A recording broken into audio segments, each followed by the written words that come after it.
प्रेम से बोलिए यज्ञ भगवान की।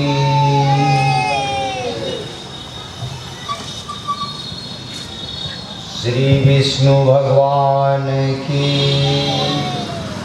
श्री शंकर भगवान की।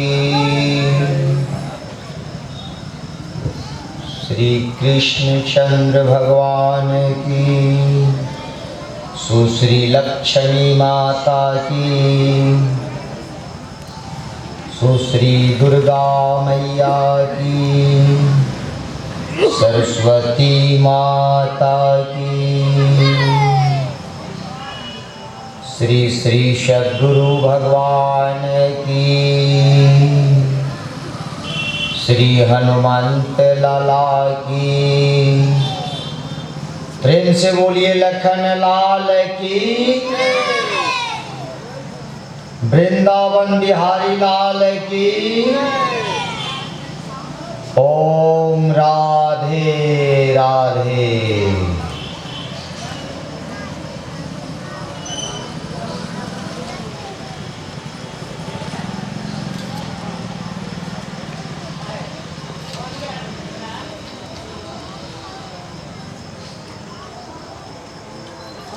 आज का शब्द तप है। विशेष कर्म के रूप में इसी शब्द को माना जाता है। इसी शब्द के लिए महात्मा बुद्ध देव कहे हैं कि जब कोई वस्तु या फल आपके भाग्य में नहीं हो तो उसे तप के जरिए प्राप्त किया जा सकता। पहले के युगों में, खास करके त्रेता युग में, अत्यधिक लोग तप में ही रमे रहते थे। जैसे लगता था कि लोगों के लिए तप स्वाभाविक बन गया। शायद इसलिए ही त्रेता युग को तप युग भी कहा जाता है। कितने लोग तो ऐसे थे कि बिना किसी आकांक्षा के तप करते थे। मतलब तप को लोकाचार मानकर तप में ही शिव सारूप्य निरंतर लगे रहते थे। ऐसी मानसिकता के कुछ तो राक्षस लोग भी होते थे। मतलब तप विशेष कर्म भी पहले लोग बिना स्वार्थ के यानी निष्काम करते थे। और आज तो विशेष कर्म क्या, निम्न कर्म भी करने से पहले लोग फल की चिंता करने लगते हैं। जबकि फल की चिंता लोग व्यर्थ ही करते हैं। फल तो कर्म रूपी वृक्ष के होते ही हैं। यदि कोई पूछे कि कौन ऐसा वृक्ष है जिसमें फल लगना निश्चित है, तो कर्म रूपी वृक्ष समझना चाहिए। पूर्व काल में जब सभी लोग सत्यनिष्ठ यानी सत्य में प्रतिष्ठित थे तो तप की कोई जरूरत नहीं था। किंतु जैसे ही युग परिवर्तन यानी त्रेता युग का आगमन हुआ तो सत्य का अभाव होने लगा। तो इस तप शब्द का प्रयोग किया जाने लगा जिससे सत्य को धारण किया जा सके। इसके बाद द्वापर युग में दया को अग्रगण्य बनाया गया ताकि तप सत्य को मानसिक अर्जित कर सके। जैसा कि पूर्व में आप पढ़ चुके हो कि धर्म के 4 पैर पाद हैं जिसमें से पूर्व के एक सत्य में चारों युक्त हैं। और फिर इस सत्य की प्राप्ति के लिए ही तप या दया या फिर कलयुग में दान करने का विधान है। सब कुछ सत्य में प्रतिष्ठित है। ऐसा भी कहा जा सकता है कि सत्य है तो सब है, और सत्य नहीं तो कुछ भी नहीं। ईश्वर स्वरूप भी सत्य को ही माना गया है। तप का शाब्दिक अर्थ है त मतलब तुष्टि, तृप्ति, प मतलब कल्पना, यानी कल्पना द्वारा तृप्त, संतुष्ट हो या फिर बिना कल्पना किए ही सदा संतोष रखो। यदि तप करना भी चाहो तो बिना किसी इच्छा के अपने आप को मात्र पूरी तरह सत्य में अवस्थित करने के लिए तप कर सकते। और तुम में सत्य भाव हो तो जैसा कहा गया है कि सत्य बराबर तप नहीं, तप करने की कोई आवश्यकता नहीं। और तुष्टि में रहकर कल्पना कर सकते हो, किंतु मात्र प, क्योंकि कल्पना को स्वप्न की भांति समझना चाहिए। जैसे इस जगत को कल्पना से निर्मित होने के वजह से स्वप्न तुल्य समझा जाता है, इस ब्रह्मांड में तप का परिचय एक लोक से भी जाना जाता है। जिस लोक को तपोलोक के नाम से जाना जाता है, यह लोक ब्रह्मलोक के अंतर्गत आता है। इस लोक में वही लोग जो गमन करते हैं जो बिना किसी उद्देश्य के अपने आप को तपाते हैं, यानी धर्म रूपी आग में जलने वाले ही इस लोक को पाकर सुख भोगते हैं। इंद्रियों का सुख मात्र कल्पना करके भी भोगा जा सकता है। जैसा कि तप में स्थित मनुष्य कल्पना के जरिए ही सभी सुख भोगते हैं, यहाँ तक कि वे कल्पना करके अपने भूख को भी मिटा पाते हैं। उदाहरणार्थ के लिए जब आप खटाई के बारे में कल्पना करते हो तो आपके मुंह में पानी आ जाते हैं। और भी अनेकों व्यंजन को मात्र याद करने पर ऐसा लगता है मानो आप स्वाद ग्रहण कर लिए। उसी प्रकार जब युद्ध को याद करते हो तो आपके अंदर ताकत उबलने लगते, जैसा कि आप ही के साथ युद्ध हो रहा है। इस प्रकार काम वासना को याद करने पर आप कामुक हो उठते हो, आपके इंद्रिय भी उत्तेजित हो जाते हैं और किसी वस्तु के बारे में अति सोच लेने के बाद उससे वैरागी भी प्राप्त अनुभव होने लगती है। कहने का मतलब है कि जो बाहर दृश्य है वही आपके अंदर भी है। अंतर यही है कि जो बाहर है उसे आप बाह्य प्रवृत्ति द्वारा कर पाते हो और वही अंदर है किंतु उसे आप बाह्य नहीं बल्कि आंतरिक द्वारा ही भोग सकते हैं। इस शरीर को तपाने का अभ्यास तभी तक करना पड़ता है जब तक मनुष्य अपने मूल उद्देश्य को न पाले, यानी आत्मज्ञान का प्रादुर्भाव हो जाने पर इस शरीर का कोई मूल नहीं रहता।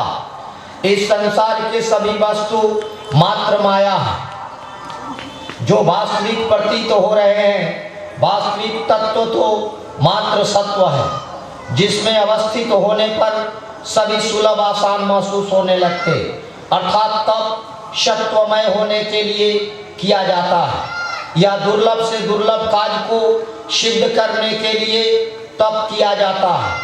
पूर्व में बताया जा चुका है कि 12 साल का एक छोटा युग माना जाता है।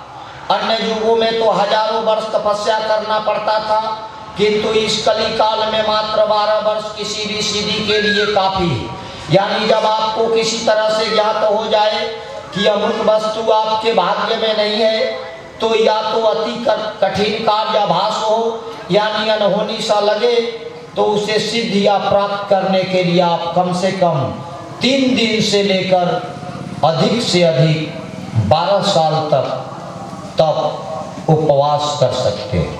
वह कार्य या उस वस्तु की प्राप्ति अवश्य हो जाएगी। तप लोक कल्याण के लिए भी किया जा सकता है। जैसे शिव जी लोक कल्याण के प्रतीक ही बन गए हैं निरंतर तप करके। आप ऐसा न सोचें कि तप में अपने शरीर को तपा दोगे तो व्यवहार किसे करोगे। आप पूर्व में पढ़ चुके हो कि यह शरीर एक नहीं बल्कि 2 है, स्थूल और सूक्ष्म। तो यदि एक शरीर को आप तपाकर भस्मीभूत भी बना दोगे तो भी जो अंदर में सूक्ष्म शरीर है उसे जगत का कल्याण करते फिरोगे। अब अगला शब्द है मह। अहंकार से भी अधिक महत्व इस तत्व का है। ऐसा हो सकता है कि आप अहम से मुक्त हो जाओ, फिर भी महतत्व में फंस जाओगे। यानी अपने लिए महत्व नहीं पाने की आकांक्षा वाले इस लोक को जाते। यह भी ब्रह्मलोक में ही स्थित है। इस लोक को वही मनुष्य जाता है जो अपने लिए मान सम्मान प्रतिष्ठा बड़ाई इत्यादि न चाहा हो।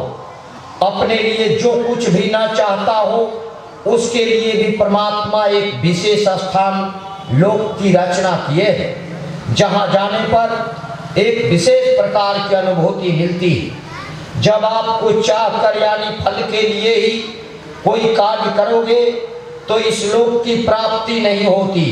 जैसे कहा जाता है कि आप बहुत ख्याति कमाए, और ऐसी भावनाएं आप में भी है अपने कृति ख्याति के लिए, तो आपको किए का फल में स्वर्ग लोक मिल सकती है, किंतु महरलोक नहीं। तपोलोक से भी ऊपर श्रेष्ठ यह लोक है। जैसे लोक कल्याण के लिए या बिना किसी उद्योग के जो तपस्या करते हैं वे ही तपोलोक में जाते हैं, किंतु इस लोक के लिए कोई विशेष कार्य नहीं करना, बल्कि आप जो भी करते हो उसके लिए किसी से अच्छा या बुरा सुनने की अपेक्षा न रखना। सिर्फ धर्म को साक्षी मानकर कर्म करना, नाम कमाने का भी ख्याल मन से निकाल देना। आपका महत्व कौन देता है और कौन नहीं देता, ऐसे विचार का त्याग कर देना। अपने लिए सुख पाना तो दूर, महत्व पाने की भी इच्छा नहीं होनी चाहिए। अपने जीवन में महत्व ढूंढ लेने वाले भी इस लोक को स्पर्श नहीं करते। जिस प्रकृति को पाकर आप लोगों का आनंद की प्राप्ति कराते हो, कुछ कहकर या कार्य करके उस प्रकृति को भी त्यागना पड़ता है। इसलिए जिसका त्याग करना है उस पर महत्व पाने की आकांक्षा क्यों? यानी आपके विचारों का कोई महत्व दे कि आपके विचार श्रेष्ठ हैं या आप विचारवान हो, ऐसी बातों पर आप में किसी प्रकार की खुशी या दुख नहीं होनी चाहिए। मतलब अपने मान बड़ाई सुनकर भी मन बुद्धि विचार स्थिरता को बने रहे, यानी आप में किसी प्रकार के स्फुरण न हो। यह शब्द माँ शब्द का शाब्दिक अर्थ है। माँ मतलब मीठा बीज और हा मतलब आकाश का बीज मंत्र है। यानी इस जगत के सार तत्व अंतिम चाह महत्व मान प्रतिष्ठा बड़ाई को यहाँ मीठा बीज से तुलना किया गया, जो आकाश तुल्य मतलब अधिक बड़ा है। क्योंकि आप अपने लिए जो महत्व का चाह रखोगे तो वह चाह अनंत है। यानी महत्व पाते पाते भगवान जितना महत्व पाने की आकांक्षा कर बैठोगे। जिन्होंने तुम्हारी सृष्टि की, माँ मतलब माया होता है, हो आकाश, इन दोनों से परे होना है मात्र रेप के सहारे। मतलब जिस प्रकार अग्निदेव का जीवन है, स्वयं जल तप कर भी दूसरे का कार्य सिद्ध करते हैं, बदले में कुछ भी चाह नहीं रखते। जैसे उनके स्वभाव से औरों की प्रसन्नता भी प्राप्त होती है और उनकी क्षुधा भूख भी मिट जाती है, ठीक उसी प्रकार आप में भी त्याग तथा र मतलब ज्ञान के बावजूद भी अपने महत्व का आशा न रखना। माह उन्हें भी दबोच लेता है जिन्हें तप सत्व या ज्ञान का अहंकार न हो। अहंकार नहीं रहने से क्या होगा? आप अपना महत्व चाहते हैं जो इन तीनों से भी परे है। माँ और ह से परे होने का मात्र एक ही मार्ग है, परमात्मा के बनाए गए सारे नियमों को मानना और व्यवहार में लाना।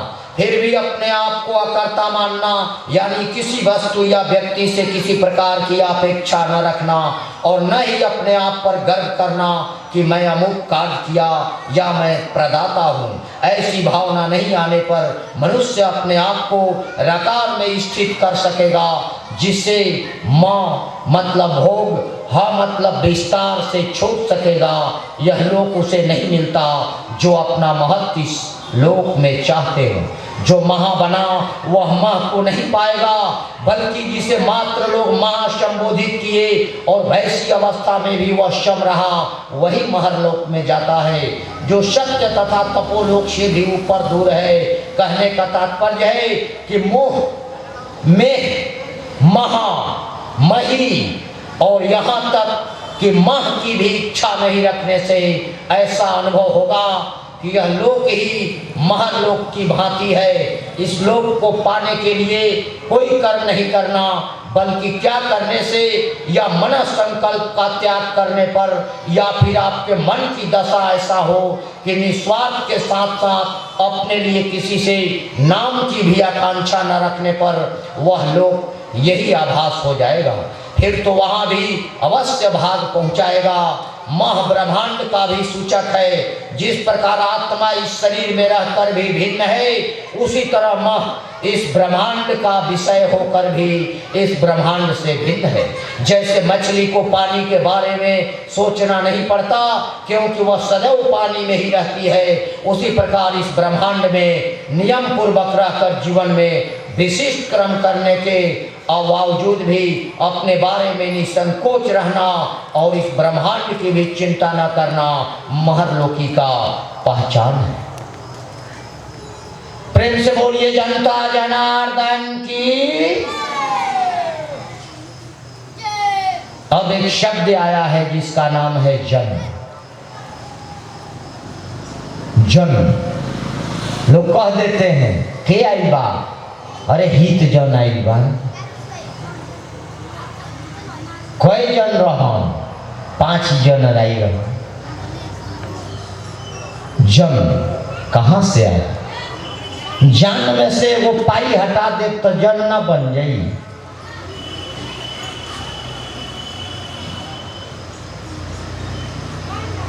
तो जाने के जाने सभे अजनवा के जानी के, अजी न जानी जानी जाना, अब पिंजड़वा के छोरी के। ये ऐसा पिंजड़ा है जिसमें से वह जान निकलना नहीं चाहता, और किसी के लिए भी ये शब्द प्रयुक्त नहीं है मात्र मनुष्य को छोड़कर। जन्म ऐसे देवता जन आप लगा सकते हो, किंतु और किसी के साथ ये जन शब्द नहीं लगा सकते, सिर्फ मनुष्य के लिए। कैसे लोगों के लिए? मनुष्य में वो समस्त गुण है, गुण हो जो शास्त्र में प्रावधान है, और जो बिल्कुल नॉर्मल कोमल यानी सहज हो, उन्हें जन का उपाधि दिया जा सकता है। अर्थात कहा जा सकता है कि जन से पहले सजन बनना जरूरी है। यहाँ आपको सजन कहा जाएगा। कोई कहेगा अरे वो तो सजन पुरुष है। सजन खाली वो पाई लगा दे तो सजना बन जाए, और केकर सजना बनब कौन ठीक बा?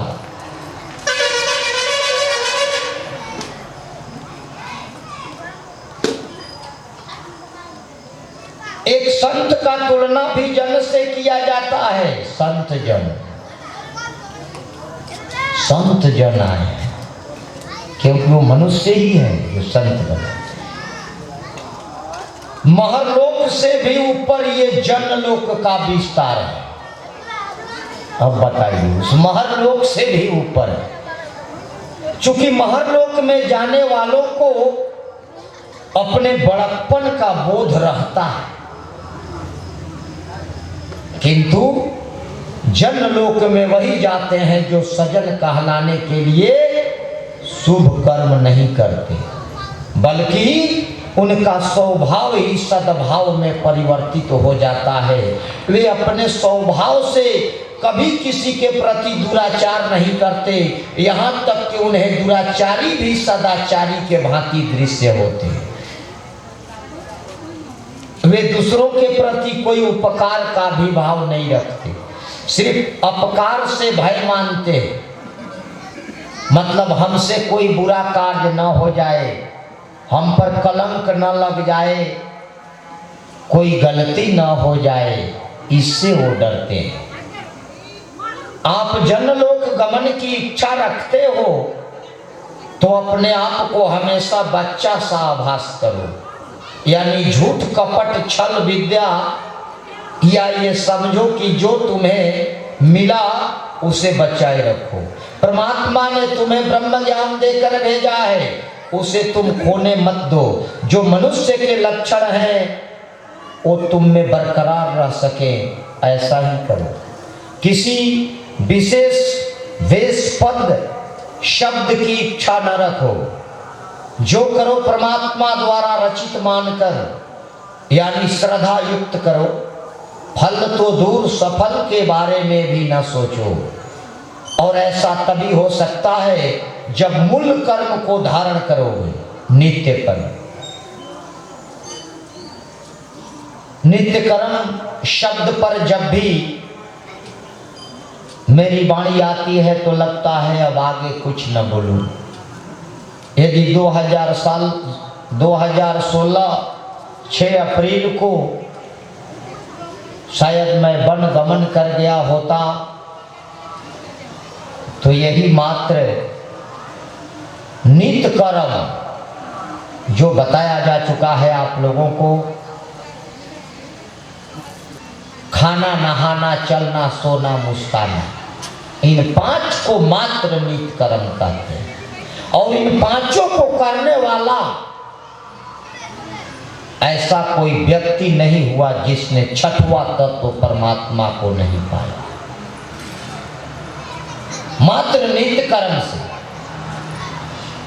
तो यही नित्य कर्म इस महावीर मंदिर के पीछे, जहां कुछ दिनों से लोग माथा लड़ाते हैं, न जाने क्यों भगवान में ठोकर मारते हैं पीछे से।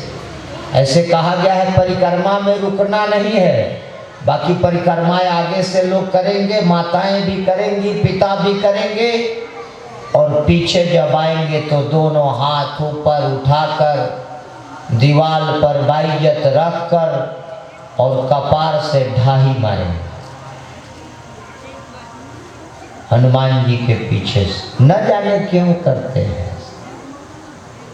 मुझे लगता है कि अब धीरे धीरे सभी सरेंडर के करीब आ रहे हैं, सरेंडर करने हेतु दोनों हाथ उठा रहे हैं। ऐसा देखा जाता है, अन्य जगह भी देखा गया है कि जयकारी लोग मनाते हैं दोनों हाथ उठाकर। आप कहाँ हो, इस्लाम के किताब में आप लोग पढ़े होंगे,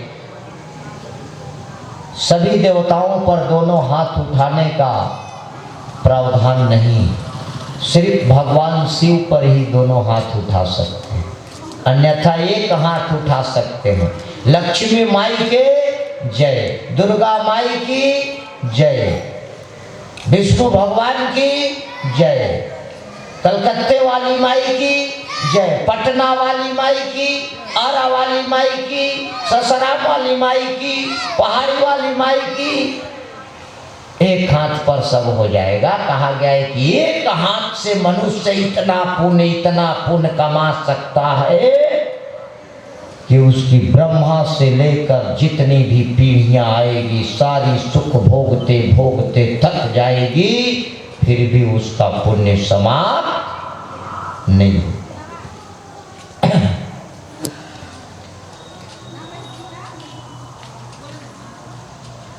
नित्य कर्म बिना किसी उद्देश्य के, उसका कोई उद्देश्य नहीं होना चाहिए। खाना खाते हो तो कोई उद्देश्य है क्या? पेट भरना है, भूख लगी, कोई उद्देश्य थोड़ी है खाना खाना। तो कोई भी खा रहा है, जानवर भी खा रहा है, कुछ भी खाओ, 84 लाख योनि खाने के लिए है। जीव जीवम भोजनम करोति, जीव जीव का आहार करता है। तुम जो कुछ खाते हो, जल पीते हो, उसमें जीव है। श्वास लेते हो, उसमें जीव है। जो कुछ खाते हो, चलते हो जीव पर, सोते हो जीव पर, बोलते हो जीव, सब जीव ही है। एक घूंट में न जाने कितने जीव को अंदर ले लेते हो, एक श्वास में कितने जीव अंदर चल जाते हैं।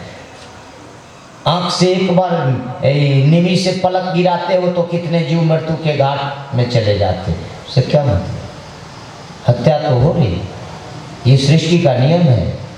हत्या नहीं होगी तो फिर कल्याण नहीं होगा, कर्म नहीं होगा, आगे बढ़ेगा नहीं। सूर्योदय होने से कितने जीव मर जाते हैं, किंतु कितने जीव जन्म भी ले लेते हैं। रोज कुछ मर रहे हैं तो जन्म भी तो ले रहे हैं। युधिष्ठिर से अंतिम प्रश्न कहकर यक्ष पूछे थे कि युधिष्ठिर आज आश्चर्य की बात क्या है? तो युधिष्ठिर ने कहा कि लाखों लोग मरते हैं, लाखों लोग जन्म लेते हैं, फिर भी लोग लंबी उम्र की दुआ करते हैं। इससे बड़ी आश्चर्य की बात और क्या हो सकती? रोज लोग देख रहा है कि नए नए पुराने पुराने चलते फिरते कितने लोग मर रहे हैं, फिर भी लोग लंबी उम्र की दुआ पाले हुए हैं। मन में अपने लिए दुआ कर रहे हैं कि मैं इतना बरस जी जाऊं, मैं इतना बरस जी जाता। नाती देख लिए पर नाती नाती देखना पेट ही नहीं भर रहा। थोड़ा उसको भी देख लूँ, नतीन पतोह देख ले तो छर पर पतोह देख ले। इसका कभी अंत है क्या? नित्य कर्म जो है उसको करोगे तो जीवन में कहा गया है कोई किसी का नहीं। इस संसार में जितने भी वस्तु व्यक्ति हैं सभी एक दिन आपको धोखा दे देंगे सिवाय परमात्मा के। कोई आज तक कह दे कि इस संसार का कोई किसी को साथ दिया हो? कोई प्रमाण है? कोई कहां तक जाए, कहां तक पहुंचाएगा आपको? गाड़ी कहां तक जाएगी? अरे इधर पश्चिम में पकड़ोगे तो मुंबई यानी कि CST छत्रपति शिवाजी टर्मिनस, उससे आगे ट्रेन नहीं जा सकती क्योंकि समुद्र है। कहां तक जाओगे? इधर जाओगे गंगा सागर पहुंच जाओगे, हावड़ा पहुंच जाओगे, उससे आगे कहां जाओगे? इधर जाओगे उत्तर दिशा में, इसको छोड़ दो, दक्षिण में जाओगे कन्याकुमारी तक चले जाओगे, आगे कहां जाओगे? इसलिए कहा गया है कि ढेर बुझाए तो उत्तर जाए या ना बुझाए तो दक्षिण जाए। दुइये से हमनी के मतलब ऐसे कि पूर्व गईली भा पश्चिम गईली, चलो भाग चले पूरब की ओर। काहे भैया? पूरब मने तो पीछे होला, पश्चिम मतलब पश्चिम मने भी पीछे होता। इसलिए कहा गया है कि पूरब से भी जाओ चाहे पश्चिम से जाओ उतना ही समय लगेगा अमेरिका जाने में, क्योंकि अमेरिका तुम्हारे पैर के नीचे है। धरती गोल है, धरती घूम रही है, इधर से जाओ उधर से निकल जाओ। जैसे बच्चे आसपास खेलते हैं, कहोगे अरे हम तो पश्चिम से गए थे, पूरब से कहां से आए? पूरब से गए तो पश्चिम, पूरब मने पहले की, पूर्व दो ज्योतिष है, एक पूर्वी एक पश्चिमी। तो एक में आज बनेगा, जैसे होली इस बार देखें कई दिन मना, तो दोनों दो मनाते हैं। एक कहेगा आज दिवाली है तो एक कहेगा कल है। अच्छा है, थोड़ा कमाई हो जाएगी, सारे लोग आराम से।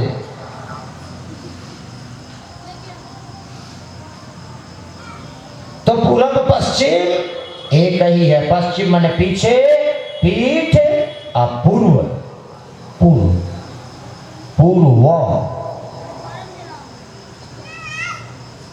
भरत शर्मा ने कहा कि बहे पुरवा पलंग पे सोहागिन होखे, डसे कुसुम के जैसे नागिन होखे।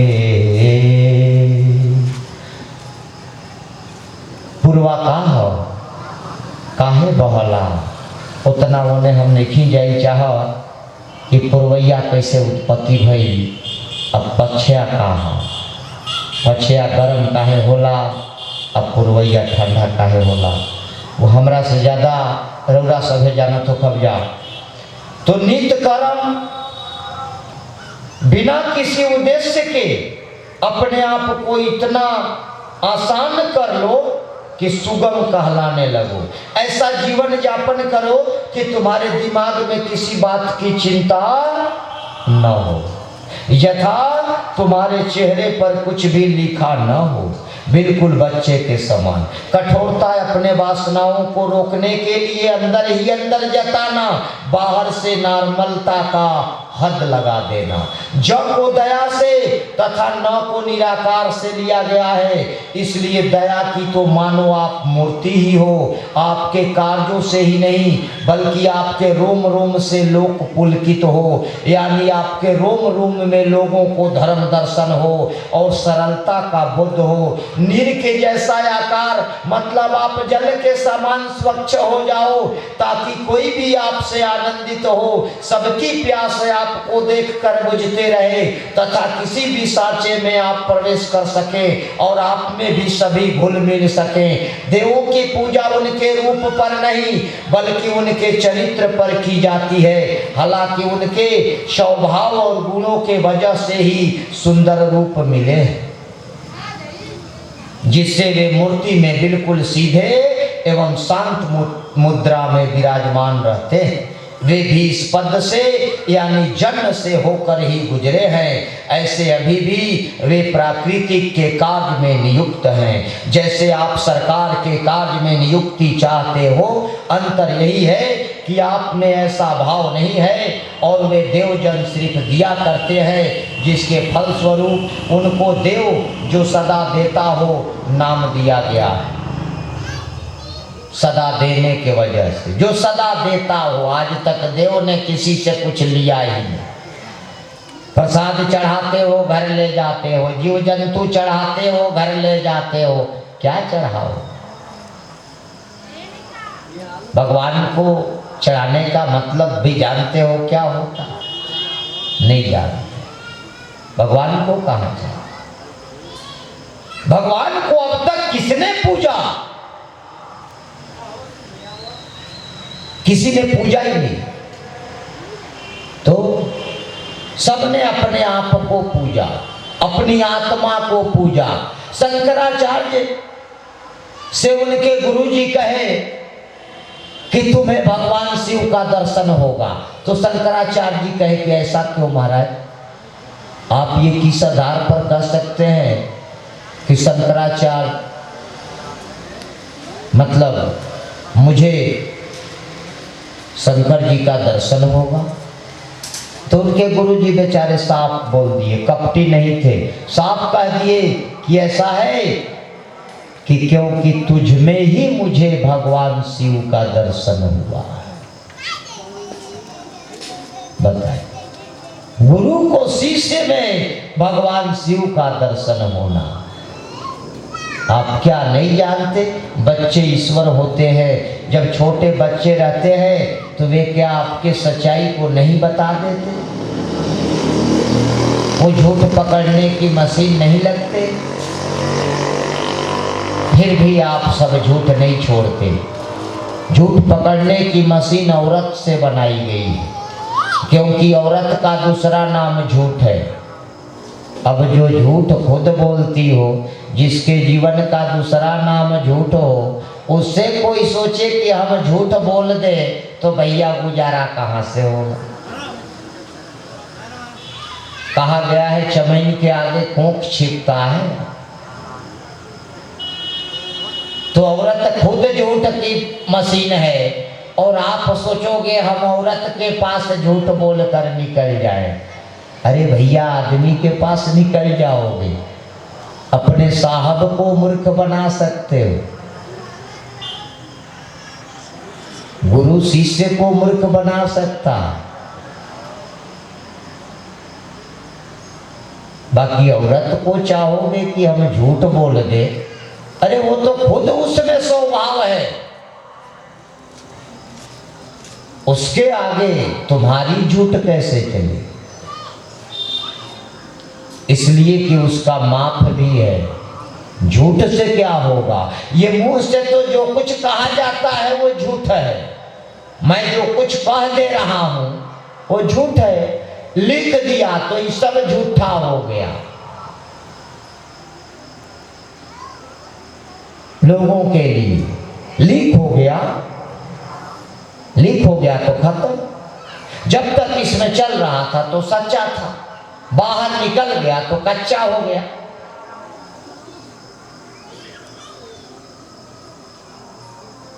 जैसा कि पूर्व में बताया जा चुका है कि मनुष्य का उद्देश्य अपने नाम के अर्थ को चुकाना है। जैसा नाम वैसा काम। परमात्मा के द्वारा आपका परिचय आपके नाम के जरिए व्यक्त कर दिया जाता है।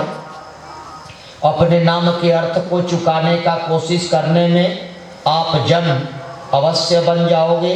दूसरे शब्दों में, जो जीने की भरपूर कला का आनंद ले ले, मतलब जो संसार एक मुक्त जीवन जी ले, उसे ही जनलोक का अधिकारी माना जाता। जिसे कोई देखकर मात्र सजन शब्द से संबोधित करे, दर्शन पाकर ही नहीं बल्कि लोग उनके नाम को सुनकर ही अपने आप को आनंद प्रदान करते। जन एक तरह से परमात्मा के द्वारा लोगों के कल्याण के लिए ही मनुष्य का देह धारण करते, जिनको बिना किसी प्रयास का ही लोगों का कल्याण होते रहता है। जनलोक में जाने वालों